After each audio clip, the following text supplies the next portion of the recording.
평강을 가지라. 우리 열사명이 인사합시다. 평강을 가집시다. 제가 여러분에게 묻겠습니다. 여러분은 평강하십니까? 과연 여러분들은 평안이 있느냐 이거예요. 여러분 모두는 하나님 은혜 가운데 평안을 받으시길 주님으로 축원합니다. 우리는 하나님의 자녀된 자죠. 여러분들은 하나님의 사람들입니다. 그래서 우리는 하나님의 자녀된 자로서 하나님의 은혜를 받은 자고, 하나님의 은혜를 아는 자고, 하나님의 은혜 안에 굳게 서 있는 사람입니다. 이제 우리가 하나님의 은혜를 받은 자로서 새롭게 회복되어서 세상으로 나가야 됩니다. 우리는 교회 안에만 머무는 것이 아니라 세상 향해 나가는 자입니다. 하지만 그리스도인들이 복음을 전하는 이 사명을 감당하기 위해 우리는 세상에 나갈 때 세상을 포기하라고 말합니다. 세상은 안 된다고 말합니다. 세상은 내일부터라고 우리에게 달콤한 유혹을 합니다. 그럼 우리는 무엇을 합니까? 네, 맞습니다. 포기하겠습니다. 우리는 그 유혹에 넘어가 말죠. 내일 하겠습니다. 그럼 우리 하나님께서는 오늘이라고 말씀하고 있습니다. 여러분들은 오늘 세상에 나가서 복음에 전하는 일꾼이 되시길 바랍니다. 어떤 복음을 전해야 될까요? 오늘 부활절입니다. 어떤 복음을 전해야 될까요? 부활의 주님을 전해야 됩니다. 혹시나 십자가의 고난을 생각하면서 종교주의가 가까운데 오늘 부활절이기 때문에 부활의 주님을 증거하시길 주님으로 축원합니다. 우리 하나님의 사람들이 끊임없이 부활의 주님을 증거해야 됩니다. 예수님은 우리에게 그 모든 상황과 환경을 주셨습니다. 그리고 능력과 지혜도 주셨습니다. 여러분들 예수님이 주신 능력과 권위 안에서 담대하게 주의 나라를 선포하는 하나님의 사람이 되어지고 십자가의 사랑과 부활의 소망을 안겨다주는 하나님의 친백성이 되길 주님으로 축원합니다. 그러기 위해서 우리는 새롭게 회복되어야 돼요. 하나님의 절에 와서 회복해야지만 우리는 세상에 나가서 살아갈 수 있습니다. 여러분께서 밤에 잠을 자면서 핸드폰을 충전할 것입니다. 충전하게 되는 것은 내일 하루에 내가 사용할 수 있는 핸드폰의 양을 충전하기 위해서입니다. 근데 마침 우리가 핸드폰을 충전하지 못하고 잠을 잤습니다. 도중에 어떻게 될까요? 요즘은 보조 배터리가 있어서 다행이지만은 그러지 못하면은 하루가 다 가지 못한 채 핸드폰은 꺼지고 말 것입니다. 여러분들께서 일주일 동안 살아가면서 내가 영적으로 충전을 받아야 될 때가 어디냐? 바로 이 성전인 것이죠. 오늘 거룩한 주일날 나와서 하나님 앞에 예배를 드리고 또 기도하고 찬양하며 우리가 말씀을 들으면서 내가 영적으로 충전을 해야 됩니다. 이것을 가리켜 새롭게 회복된다는 것을 말씀하고 있습니다. 여러분께서 다시 새롭게 회복하여서 주의 얼굴을 구하고 은혜의 보좌 앞에서 하나님의 영광의 그 찬미를 드리는 하나님의 사람이 되시기 바랍니다. 이것이 바로 하나님의 자녀인 저와 여러분들이 가야 될 길이고 새롭게 회복되어서 비상할 수 있는 가장 좋은 기회라고 볼 수 있습니다. 여러분들은 독소의 날개친 것처럼 비상하여 날아오르는 그리스도인들이 되기를 주님으로 축원합니다. 우리 첫 번째 나가서 읽어봅시다. 시작. 나도 너희를 보낸다. 복음서 중에서 요한복음은 하나님의 아들 예수 그리스도의 신성에 대해서 강조합니다. 성자이신 동시에 본질적으로 어쩌면 하나님이신 그리스도, 예수 그리스도가 하나님이셨음을 증거하는 내용이 요한복음에 나옵니다. 그런 가운데 31절에 이렇게 말하죠. 본문 읽어봅시다. 시작. 오직 이것을 기록하면 너희로 예수께서 하나님의 아들 그리스도를 믿게 하려 함이요 또 너희로 믿고 그 이름에 힘입어 생명을 얻게 하려 함이니라. 요한복음 저자가 요한복음 마무리 지면서 내가 이 요한복음을 기록했다. 내가 이 요한복음을 썼는데 그 기록의 목적이 무엇이냐? 바로 예수가 하나님의 아들 성자이심을 이렇게 믿게 하기 위해서다. 또 그를 믿고 그 이름을 힘은 자는 무엇을 얻는다? 생명을 얻는데 이 생명은 무엇이야? 영원한 생명. 우리가 하나님의 나라가는 구원의 은혜를 경험하게 된다는 것입니다. 예수는 하늘 영광의 모든 보좌를 다 버리시고 이 땅에 오셨습니다.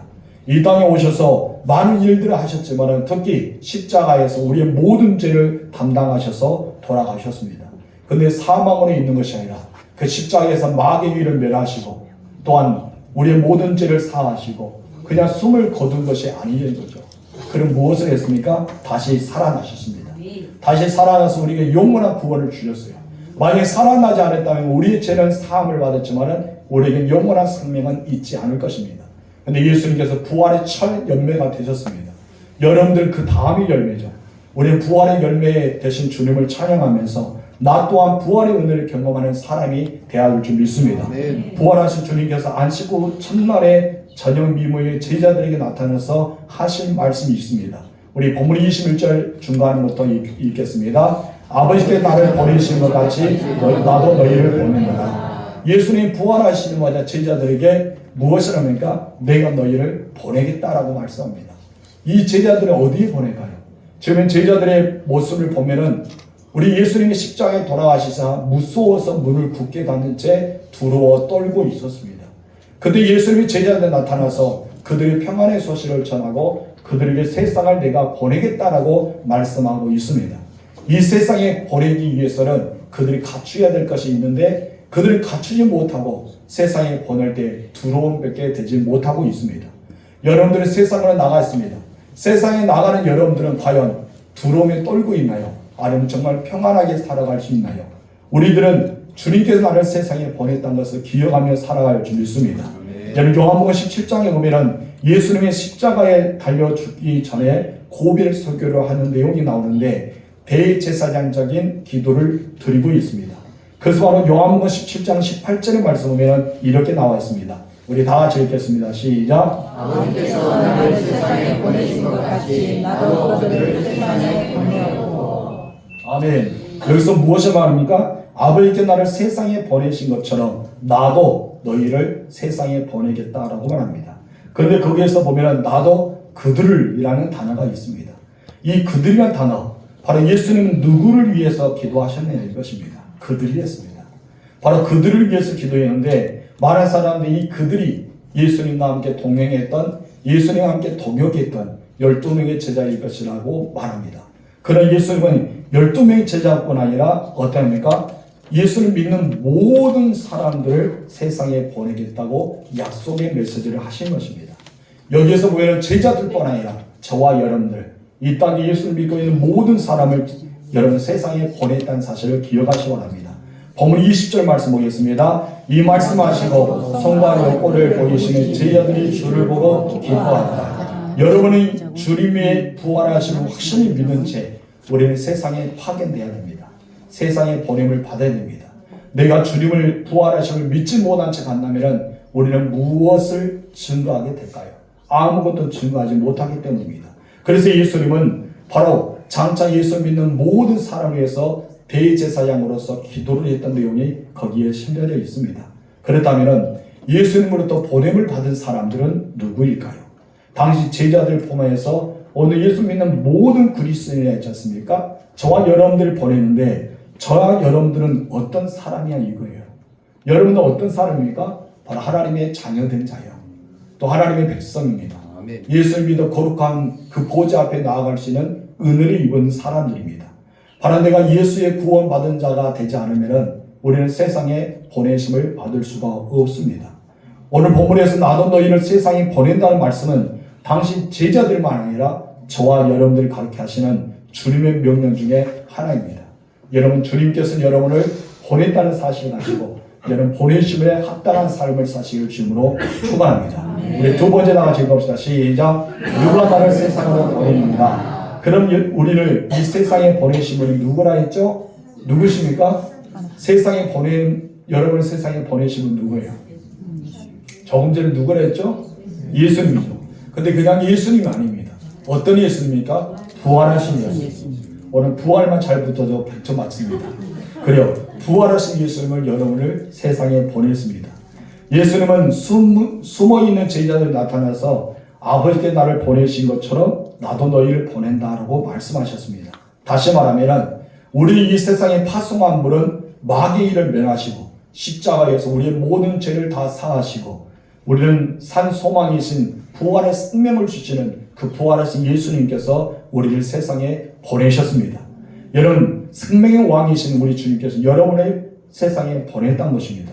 이것은 너무나 중요합니다. 그래서 이것은 굉장히 중요하다고 강조할 수가 있는 것입니다. 보냄을 받은 자는 누구로부터 보냄을 받았느냐에 따라서 여러분 가치가 달라집니다. 그 신분이 달라지고 권위가 달라지고 대우가 달라집니다. 여러분 각 나라에서 파송받았던 대사들이 세계 곳곳에 있습니다. 우리도 각 미국에서 왔던 대사들이 우리나라에도 많이 있지 않습니까? 그런데 그 대사들은 우리가 얼핏 보면 비슷한 것 같아요. 모든 나라의 각국의 대사들이 다 비슷한 것 같지만은 그런 여러분 비슷하지 않습니다. 국가가 어느 정도 큰지, 국력이 어느 정도 있는지, 그것이 바로 선진국의 어느 정도 수준인지에 따라서 여러분 대사들의 대우가 달라지기 때문입니다. 대사들은 그들이 모든 가지고 있는 국가와 그 나라의 권력과 국력에 따라서 신분이 달라지고 권위가 달라지고 권리가 달라집니다. 또한 대우가 달라지는 거죠. 그렇기 때문에 이렇게 국가에서 파송했던 대사들의 모습을 볼 때 다른 것처럼 우리 또한 하나님의 은혜 가운데 주 예수 그리스도의 이름으로부터 우리의 파송받은 자, 사신이 되었다면 우리 또한 다른 사람이 돼야 된다는 것이죠. 여러분들은 신분이 달라졌습니다. 여러분들은 대우가 달라진다는 것이죠. 여러분들은 예수의 권위 가운데 살아갈 줄 믿습니다. 그래서 우리는 조금 전에 이야기했던 것처럼 우리를 이 세상에 보내신 분이 누구예요? 분명히 알아듣는 것은 십자가에서 마귀의 일을 멸하시고 우리의 모든 죄를 사하시고 부활하신 예수님이십니다.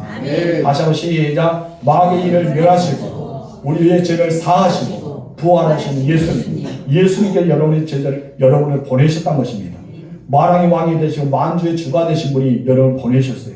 여러분 닫으면 열 사람이었고 열매는 닫을 사람이 없는 그 권세를 가지신 바로 예수님이 여러분을 보내셨습니다. 여러분들 그렇기 때문에 그냥 그리스도인이 아니고 그냥 하나님의 사람들이 아니고 여러분들은 특별한 사람이에요. 어떤 사람에는 그리스도의 사신들입니다. 따라합시다. 나는 그리스도의 사신이다. 그리고 여러분들은 예수 그리스도의 사신입니다.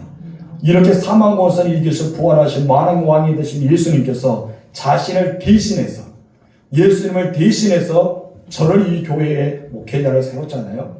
그리고 여러분들을 세상에 사신을 보냅니다. 예수님이 가야 되는데 예수님이 여러분의 가정에 갈 수 없잖아요. 여러분 예수님이 여러분의 직장에 갈 수 없잖아요. 예수님이 여러분의 삶의 터전에 갈 수 없습니다. 그래서 예수님 대신 필요합니다. 예수님 대신 필요한 사람이 누구예요? 바로 여러분들입니다. 여러분들은 어디로 가야 됩니까? 세상으로 가야 됩니다. 가정으로 가야 되고 직장으로 가야 되고 삶의 터전에 가야 되고 마을로 갑니다. 근데 여러분들이 가야 되는데 누구를 대신하여 가는 거예요? 예수님을 대신해 가는 거예요. 거기에 대해서 고린도전후서 5장 20절 말씀 읽겠습니다. 시작. 그러므로 우리가 그리스도를 대신하여 사신이 되어 하나님이 우리를 통하여 너희를 권면하시는 것 같이 그리스도를 대신하여 감청하노니 너희는 하나님과 화목하라. 아멘. 우리가 그리스도를 대신하여 사신이 되었다. 여러분들 가야 될 그곳을 대신해서 우리 주님이 반드시 오시지만은 그런 눈에 보이지 않기 때문에 눈에 보이는 사람을 보내야 됩니다. 그런데 여러분 대신 이 사신들은 누구의 역할을 합니까? 대통령 역할, 왕의 역할을 하는 거예요. 여러분들 누구의 역할을 합니까? 예수님의 역할을 하는 거예요. 그렇기 때문에 우리를 보면서 예수님의 가치를 느낍니다.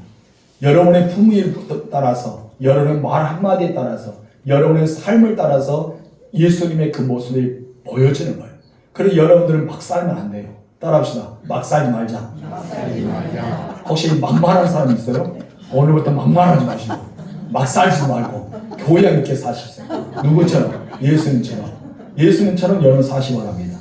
막 살다 하니까 막 마음에 찔려서 웃고 있는 분이 있는데 여러분 그래요. 우리는 그리스도를 대신하여 사신이 되었다. 그리고 하나님은 우리를 통해서 너희를 권하시는 것처럼 그리스도를 대신하여 간청한다. 누가? 바로 본문에 기록했던 사도 바울이 나는 그리스도를 대신하여 여러분에게 간청하는데 너희는 하나님과 항복해라. 이 말씀을 하고 있는 것을 보게 됩니다. 여기서 그리스도를 대신하여 라는 말이 두 번이나 등장합니다. 우리는 그리스도를 대신하였다. 그리스도를 대신했다. 이 말을 강조한 것은 바로 내 삶이 예수 그리스도를 대신한 그리스도인이라는 것을 잊어서는 안 된다는 것입니다. 그렇습니다. 우리는 그리스도를 대신하여서 이 세상에 보냄을 받는 하나님의 사람들입니다. 그리고 그리스도의 사신들입니다. 그래서 여러분들은 소명을 감당한 거예요. 보내심을 받았잖아요. 근데 여러분께서 조금 전에 나를 보낸 분이 누구인가? 예수 그리스도라 했지 않습니까? 근데 내가 예수 그리스도의 보냄을 받았는데 보냄을 받은 사람들은 무엇이 있어야 됩니까? 부르심이 있어야 돼요. 부르심이 있어야 돼요. 반드시 너는 내 것이다. 내가 너를 낳았다. 너는 정말 나의 자녀다. 너는 하나님께 구원받은 자야. 너는 예수의 보혈로 모든 죄를 사함을 받았어. 너는 구원받은 자야. 이런 확실한 부르심이 있어야 되는데 여러분 만약에 부르심이 없고 보내심이 있다면 여러분들 세상이 막 사는 거예요. 왜요? 누가 보낸지 모르기 때문에. 나를 부르신 분은 누구지?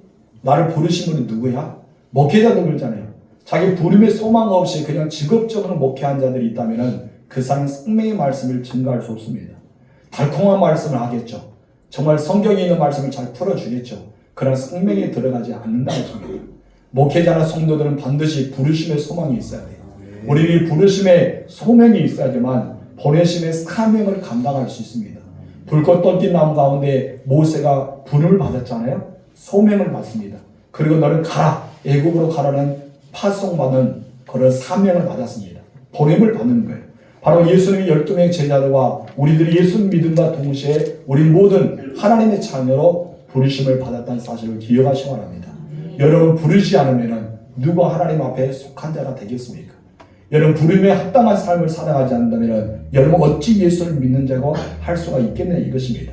여러분들이 이제는 예수님께 부르심을 받았다면 이제 보냄을 받는 자가 되시길 주님으로 축원합니다. 그래서 우리는 예수님께서 여러분의 교회 안에만 두기 위해서 부르신 건 아니죠. 교회 안에만 두기 위해서 부르신 건 아닙니다. 그럼 여러분들은 어디로 파송하기 위해서 부르셨을까요? 세상으로 파송하기에 부르셨다는 것입니다. 그래서 우리의 신앙생활의 무대는 교회일까요? 세상일까요? 어딜까요? 어디요? 잘 찍어야 됩니다. 50도 52조는 잘 찍으세요. 교회일까요? 세상일까요? 신앙생활의 무대 어딜 것 같아요? 1번 세상, 2번 교회. 시작. 1번 2번 말하세요. 자, 1번 세상, 2번 교회. 1번 2번 자신있게도 대답하지 않는 분이 20분이 있는 것 같은데, 그리고 여러분들은 세상이 여러분의 무대입니다. 신앙생활의 무대예요. 교회는 구원받은 성도들이 모이고 하나님을 섬기고 영적으로 충전하는데, 바로 하나님의 자녀로서의 사랑하는 데 있어서 여기에서 충전을 받는 것이에요. 여러분께서 일주일 동안 살아가면서 충전은 여기서 다 받습니다. 말씀을 통해 충전받고, 기도를 통해 하나님 앞에 연락되고, 또 우리가 찬양을 통해 경배하면서 영적으로 막 부흥받아요. 성령의 기름 부으심 충만 받습니다. 그 충만을 받은 거 가지고 어디 갑니까? 세상 갑니다. 그래서 여러분은 교회 안에 머무는 시간보다 세상에 있는 시간이 더 많잖아요. 근데 우리들이 신앙의 무대라고 생각하면, 교회가 신앙의 무대라면 여러분 목회자처럼 365일 매 순간마다 24시간 동안 어디에 머물러야 돼요? 교회 안에 있어야 돼요. 근데 여러분은 교회 안에 있는 것이 아닙니다. 여러분의 모든 일주일 동안 사역보면 세상에 있는 것이 더 많잖아요. 그래서 우리는 이 교회는 하나님의 구원받은 사람들, 바로 구원받은 사람들의 모임의 공동체예요. 교회는 반드시 필요합니다. 교회가 여러분을 떠나면 주님과 상관없는 자가 돼요. 예수님은 교회를 세우셨습니다. 그리고 여러분들 교회의 지체를 삼으셨습니다. 여러분들 교회란 것을 잊지 마세요. 그래서 사도 바울은 너희는 성령의 전인지를 알지 못하느냐라고 말하면서 성령의 전임을 강조하고 있습니다. 여러분들은 하나님의 교회를 세워나가는 그리스도인이라는 사실을 기억하시기 바랍니다. 그래서 우리는 진정한 신앙생활의 무대는 어디다? 세상이다. 세상이 우리의 신앙의 무대입니다. 나의 생활을 보여야 돼요. 신앙의 생활은 무엇입니까? 믿음의 삶입니다. 내가 행위가 드러날 수 있는, 내 믿음에 보일 수 있는 것입니다. 그래서 여러분의 가정이 신앙생활의 무대고 여러분 일터가 신앙생활의 무대라는 것이죠. 그래서 이렇게 하나님의 부르심을 받는 사람들은 세상에서 나태하게 살아가면 안 되고, 여러분 자신을 여러분의 거라해서 막 살면 안 돼요. 여러분들 누구를 대신해서? 그리스도를 대신해서 세상의 무대로 나아가는 연출자와 같다는 것이죠. 여러분 배우가, 여러분 이렇게 작곡자가 다 만들어 주셨는데, 그리고 배우가 다 이렇게 그것을 연극하러 다 글을 작가가 써 주었는데, 거기 무시한 채 자기 마음대로 하면 안 되지 않습니까? 우리는 하나님께서 우리에게 이미 다 써 주셨습니다. 우리는 그와 같이 말씀대로 살아가는 하나님의 사람이 되어야 할 줄 믿습니다. 그래서 우리는 부르심을 받은 자가 교회라면 보내심을 받는 자가 사신이 역할하는 것이 세상입니다. 그래서 교회는 두 가지 의미가 있습니다. 에클레시아, 디아스포라. 우리는 두 가지 의미가 있는데, 에클레시아는 무엇입니까? 세상으로부터 부름을 받은 자들의 모임. 세상으로부터 부름받은 자의 모임이 어디예요? 교회예요. 바로 세상으로부터 부름을 받은 모임이 교회인데, 어떤 부름 받았습니까? 구원받은 자들이 부름을 받았습니다. 이것이 교회예요. 그런데 교회가 또 하나의 의미가 있습니다. 디아스포라. 디아스포라는 무엇입니까? 흩어지는 것이요. 그러면 세상으로 보내심을 받은 사람들이 교회가 바로 여러분들입니다. 그리고 여러분들은 모이는 공동체와 흩어지는 공동체예요. 모여서 하나님께 예배드리고 영적으로 충만을 받아서 그 충만한 상태를 가지고 세상에 나가서 그리스도인의 삶을 사는 것입니다. 이것이 바로 진정한 교회의 의미입니다. 근데 많은 사람들은 어떻게 합니까? 교회의 정체성을 교회 안에서만 둡니다. 신앙생활은 어디에서 합니까? 교회 안에서 합니다. 교회 안에서 다 은혜로워요. 성령 충만합니다. 너무나 이뻐요. 뭐 할자 두면 용서가 많고 사랑이 많고 노하기를 더디하고 인내가 풍성하고 아버지 하나님을 닮아가지고 너무 은혜 있어요. 할렐루야, 권사님, 집사님 하면서 막 애교가 철철 넘칩니다. 세상에 나가면 어떻습니까? 언제 예수 믿느냐, 형식으로 살아가서는 안 된다는 것이죠. 우리는 교회 안에서만 신앙생활하는 것이 아니라 이 교회 안에서는 하나님을 섬기는 것, 내가 믿음으로 충만을 받는 것, 하나님을 경배하고 하나님을 찬양하고 내가 하나님으로부터 부름을 받았다는 사실을 기억하면서 주를 위해서 사는 거예요. 그럼 나는 주를 위해서 사는 것이 이곳이라면 여러분 세상에서는 그리스도의 대신해서 나의 신앙생활의 무대로서 살아가는 우리가 되어야 할 줄 믿습니다. 여러분 그런 많은 세상 사람들은 여러분들의 진정한 모습을 보고 싶어요. 세상 사람은 여러분의 진정한 모습 어떤 모습입니까? 교회 안에서의 모습을 세상에서도 보고 싶어합니다. 거룩함을 잊지 않은 것, 용서해 주는 마음, 사랑의 마음, 우리는 늘 겉과 속이 다른 것이 아니라 같은 마음, 이것을 보기로 합니다. 그건 세상 사람들 그 진정한 모습을 보지 못하고 있는 거예요. 여러분 보여주시기 바랍니다. 여러분 은혜의 빚진 자로서 그것을 늘 교회 안에서만 신앙생활하는 것이 아니라 교회 밖에서 더 신앙생활한다는 사실을 기억하시고 살아가시기 바랍니다. 그래서 우리는 세상으로부터 구별된 삶을 살아가야 한다 해서 세상은 단전한 것이 아니라 우리는 그리스도의 사랑을 가지고 그리스도의 부활의 소식을 가지고 세상에 나가서 우리는 세상의 말씀에 증거하는 자가 되어야 할 줄 믿습니다. 여러분들 사명을 가진 자예요. 그래서 우리는 그리스도의 대신한 사실이 되었다. 나는 예수 그리스도의 대신하여 사실이 되었다는 사실을 기억하시고 예수의 사람으로 살아가시는 주님으로 축복합니다. 우리 세 번째 나같이 읽읍시다. 언제 그리스도의 사신이 되었는가? 그렇다면 우리는 언제 그리스도의 사신이 되었습니까? 언제 되었다 생각합니까? 여러분 오늘은 갑자기 하나님께 딱 나타나서 야 너 이리 와 내가 너 쓸게 하면서 그렇게 사신이 되었을까요? 여러분 언제부터 되었을까요? 여러분 예수를 믿음과 동시에 내가 예수를 구주로 영접하는 동시에 여러분들은 새로운 피조물이 되었습니다. 여러분 새로운 피조물이 된 상태 그때부터 달라진 거예요. 바로 하나님의 형상에 입은 것, 바로 예수 그리스도 내가 받은 이거 구주로 영접하는 순간부터 되었다는 것이죠. 그래서 사도 바울은 고린도후서 5장 17절에서 이렇게 말합니다. 그런즉 누구든지 그리스도 안에 있으면 새로운 피조물이라. 이전 것은 지나갔으니 보라 새 것이 되었다. 여러분들 것은 이전 것이 지나갔어요. 이 말씀하시고 나서 20절 말씀에 그러므로 우리가 그리스도를 대신해 사신이 되어라는 말씀이 기록되어 있습니다. 내가 피조물이 돼야지만 내가 하나님을 섬기면서 예수 그리스도를 믿고 내가 새 사람이 되어서 새로운 피조물이 돼야지만 우리는 그리스도의 사신으로 살아갈 수가 있는 것입니다. 내가 죄를 용서받지도 않았는데 내가 구원의 확신도 없는데 내가 예수를 믿어 그 천국에 갈 소망도 없는데 우리가 어떻게 그리스도를 대신하여 사신이 되겠습니까? 모든 나라의 대사들, 모든 나라의 사신들은 어떤 사람들입니까? 바로 그 나라의 임금과 왕, 그 정치적인 성향을 가지고 그것을 대변하는 사람들이에요. 그런데 그들 마음속에는 어떻습니까? 각 나라의 우리 대한민국의 대사들이 파송됐으면 그 사람들은 대한민국에 가득 찬 마음을 가지고 있어요. 대통령의 생각이 가득 차 있고 정치자들의 생각이 가득 차 있습니다. 그래서 그것을 주장합니다. 자기가 무조건 자기 마음의 대사라해서 자기 마음껏 펼친 것이 아니라 이 나라에 속전된 자기 때문에 이 나라의 것을 말하고 있는 것입니다. 여러분께서 예수 안으로 가득 차 있을 때 내가 예수 그리스도의 사신으로서 담대하게 말할 수가 있는 것입니다. 성도 여러분, 여러분께서 무슨 말을 하든지 무슨 일을 하든지 여러분 그리스도의 사신처럼 말하고 그리스도의 사신처럼 행동하는 그리스도의 사신이 되는 여러분이 되실 주문을 축원합니다. 우리는 이 신분을 잊지 말아야 돼요. 나의 정체성을 잊어서는 안 된다는 것입니다. 그래서 우리는 사람을 만날 때도 내가 사업을 할 때도 내가 비즈니스를 할 때도 직장생활하고 많은 생업에 종사하더라도 나는 지금 그리스도의 대신하여 이 사람들을 만나고 있다. 나는 그리스도의 대신하여서 일을 하고 있다. 나는 그리스도의 대신하여서 지금 이 일을 내가 행하고 있다. 우리는 이것을 알면서 생각하며 살아야 될 줄 믿습니다. 그래서 여러분들 예수의 마음을 늘 품고 살아가십시오. 지금도 말씀하신 예수님의 그 말씀에 귀를 기울이시기 바랍니다. 그래서 베드로전서 4장 11절에서 이렇게 말했습니다. 시작. 만일 누가 말하려면 하나님의 말씀을 하는 것 같이 하고 누가 봉사하려면 하나님이 공급하시는 힘으로 하는 것 같이 하라. 아멘. 우리는 어떤 순간에도 예수님이라면 어떻게 하실까? 예수님은 이럴 때 어떻게 말했을까? 예수님 같으면 어떻게 행동했을까? 예수님은 어떻게 사역하셨지? 우리는 늘 그렇게 생각해야 돼요. 왜 우리는 그렇게 생각해야 된다고요? 그리스도의 사신이기 때문에.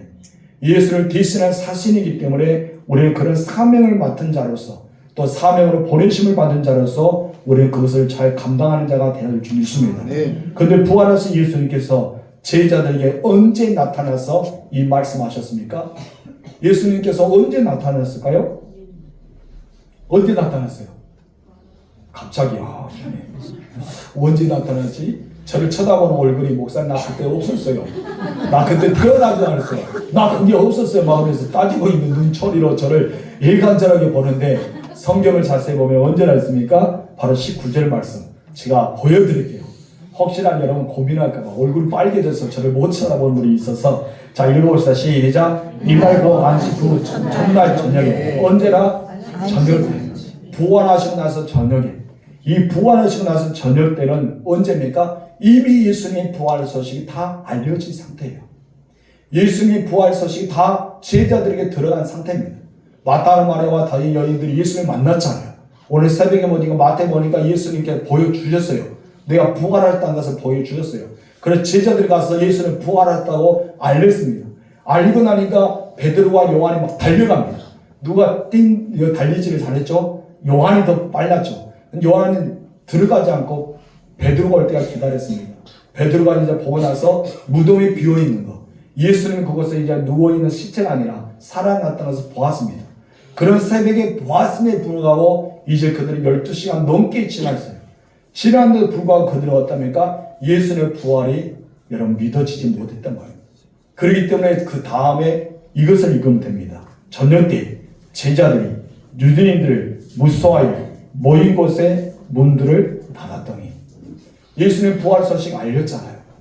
이미 예수님 부활 소식을 들었잖아요. 예수님 부활하는 것을 목격했잖아요. 그런데 불구하고 그들은 무서워 떨고 있었다는 것이죠. 왜 그랬을까요? 여기서 먼저 우리가 볼 수 있는 것은 안식 후 첫날입니다. 예수님께서 사망고사 이후 부활하신 날을 가리켜 안식 후 첫날. 여러분들이 지금 이제 예배를 드리는 이 주일입니다.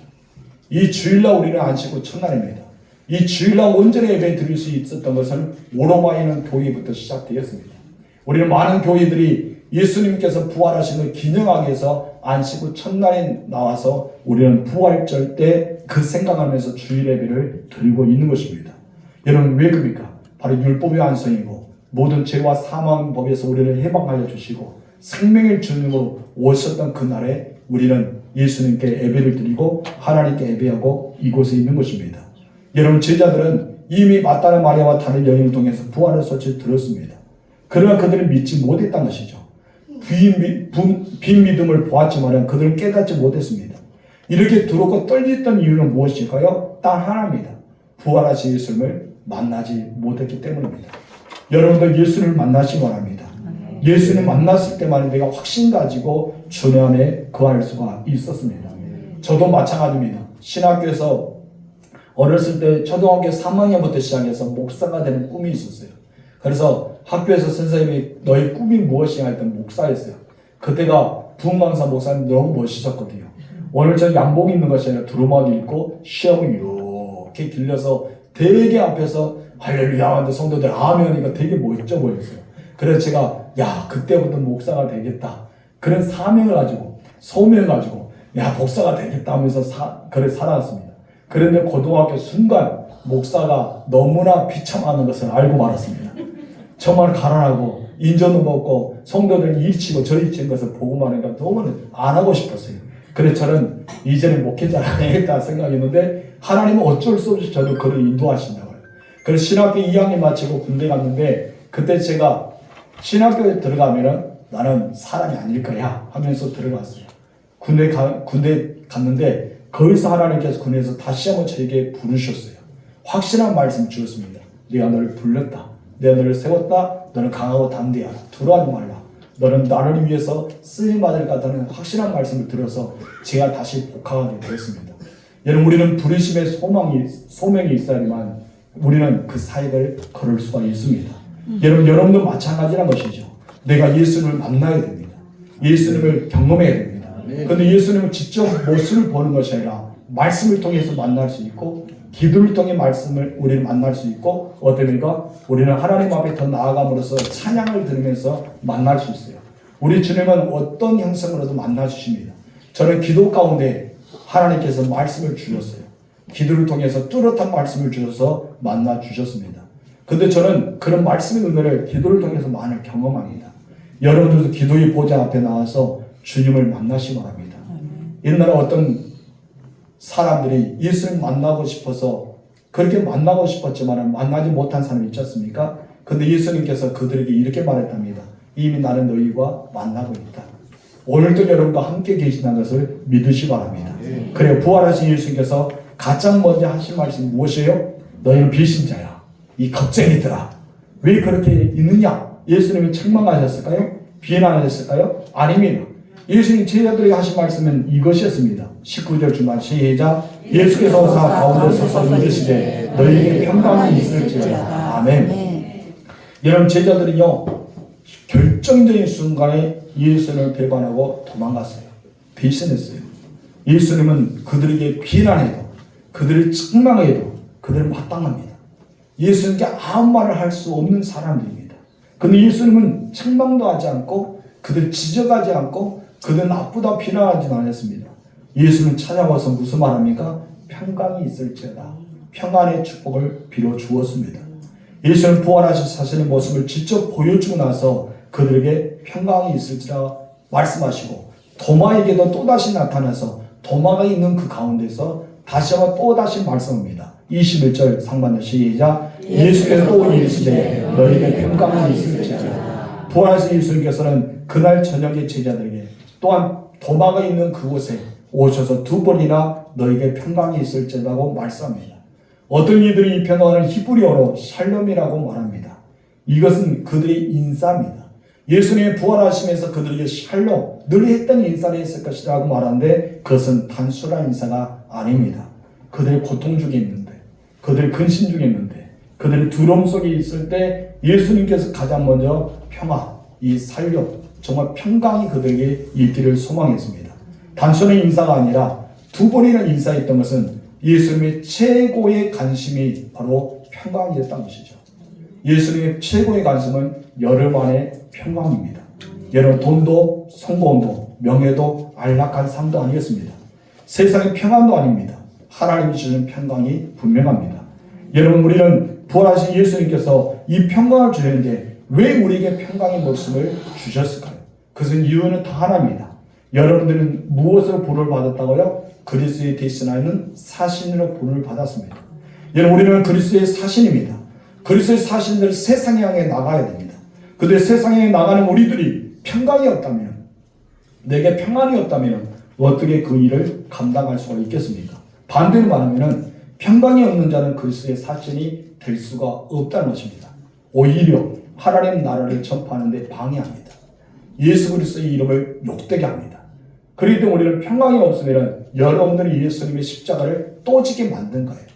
그래서 예수님 세상에 파송된 우리들은 내 마음속에 평안이 있어야 돼요. 내 마음속에 평강이 있어야 돼요. 그렇다면 예수님이 주신 평강은 어떤 평강일까요? 요한복음 14장 27절에서 이미 말씀하셨습니다. 시작. 평안을 너희에게 주니 곧 나의 평안을 너희에게 주노라. 내가 너희에게 주는 것은 세상이 주는 것 같이 아니니라. 여러분, 보혜사 성령께서 주시는 평안은 바로 세상이 주는 것이 아니다. 이 세상은 이 평안을 줄 수가 없다. 오직 성령 하나님께서만 주는데 그 성령은 누구시야? 예수의 영이다. 바로 하나님의 부르심을 받았던 사람에게 주는 예수의 영이 성령님을 우리에게 말씀하고 있습니다. 이 평안은 예수님 십자가의 주심과 부활을 통해서 주어졌습니다. 그래서 우리는 하나님의 아버지의 이름으로 보내신, 예수의 이름으로 보내신 성령이신 성삼위 하나님이신 그분이 우리에게 평안을 줍니다. 26절 읽겠습니다. 시작. 보혜사 곧 아버지께서 내 이름으로 보내실 성령 그가 너희에게 모든 것을 가르치고 내가 너희에게 말한 모든 것을 생각나게 하리라. 아멘. 14장에서 예수님은 나는 떠나가지만 너희와 또 다른 보혜사 성령을 너희에게 주신다. 그 보혜사는 영원토록 너희와 함께 있을 것이다. 그 보혜사는 모든 걸 가르치고 너희에게 생각나게 하고 너희에게 평안을 주신다. 한마디로 이 평안은 누구의 평안이야? 예수 그리스도의 평안이다. 너희에게 주는 것인데 누가 주는다? 성령이 주는다. 그래서 이 성령을 받아야지만 우리는 참된 평안을 누릴 수가 있는 것입니다. 여러분, 성령님은 예수님이 십자가에 달려 죽으시고 부활하시고 승천하신 후에 우리에게 오셨습니다. 여러분, 그렇지 않으면, 이것을 믿어지지 않으면 우리는 예수님의 평안을 받을 수가 없습니다. 그래서 일찍이 이사야 선지자는 이사야 53장 5절에서 이렇게 말했잖아요. 다 같이 봅시다. 시작. 그가 즐거운 우리의 허물 때문이요 그가 상함은 우리의 죄악 때문이라. 그가 징계를 받음으로 그가 채찍에 맞음으로 우리는 나음을 받았도다. 여기서 말합니다. 그가 징계를 받으면 우리가 무엇을 누린다? 평안을 누린다. 예수님이 십자가에서 돌아가심으로, 예수님 십자가에서 완전히 죽으심으로 이제 부활해서 우리에게 주시는 것은 참된 평강이라는 것입니다. 그래서 예수님은 이사야 선지자의 말씀에 성취하기 위해 평강을 너에게 있기를 원한다. 이 말씀을 하신 것입니다. 여러분들 주님이 주시는 평강 가운데 살아가야 됩니다. 이 평강은 죄와 사망 묵에서 해방받은 사람임을 우리가 알기 때문에 이 평안을 누릴 수가 있습니다. 예수 안에 거하는 자매는, 예수 안에서 늘 있는 자라면, 예수 믿고 구원받은 자라면 이 평안을 누려야 됩니다. 여러분들 이 평안을 누리시길 주님으로 축원합니다. 세상이 줄 수 없는 평안, 인간의 이성으로 상상할 수 없는 평안, 고난 중에도 환난 중에도 핍박 중에도 폭우가 다가오고 물이 나를 침범하고 내가 불 속에 있더라도 그것을 누릴 수 있는 것이 무엇인지 아세요? 평안입니다. 이 평안이 여러분이 있기를 주님으로 축원합니다. 여러분의 경제의 어려움 가운데도 인간관계의 갈등 가운데도 우리는 그것을 속에 끓더라도 내 안에서 찾아오는 것은 무엇인지 아십니까? 평강입니다.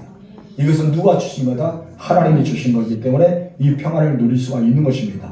성도 여러분, 참된 평안을 누리시길 주님으로 축원합니다. 그래서 바울은 에베소 5장 15절에서 이렇게 말하죠. 다 같이 시작. 평안의 복음을 준비한 것으로 신을 싣고. 여러분, 우리가 세상에 파송받은 자는 복음을 증거하는데 무엇을 증거해야 됩니까? 평안의 복음. 우리는 평안의 복음을 증거해야 돼요. 여러분, 우리는 평안의 복음을 준비하는 사역자입니다. 그래서 우리는 세상에 나가서 평안의 복음을 전하는 자. 우리는 그러기 때문에 내가 먼저 평안의 축복을 받아야 됩니다. 그래서 예수님이 오셔서 예수님은 제자들에게 무엇이라 했습니까? 평안을 너에게 주노라. 내가 너에게 평강이 있을지어다. 우리 주님이 그렇게 말씀하셨던 것입니다.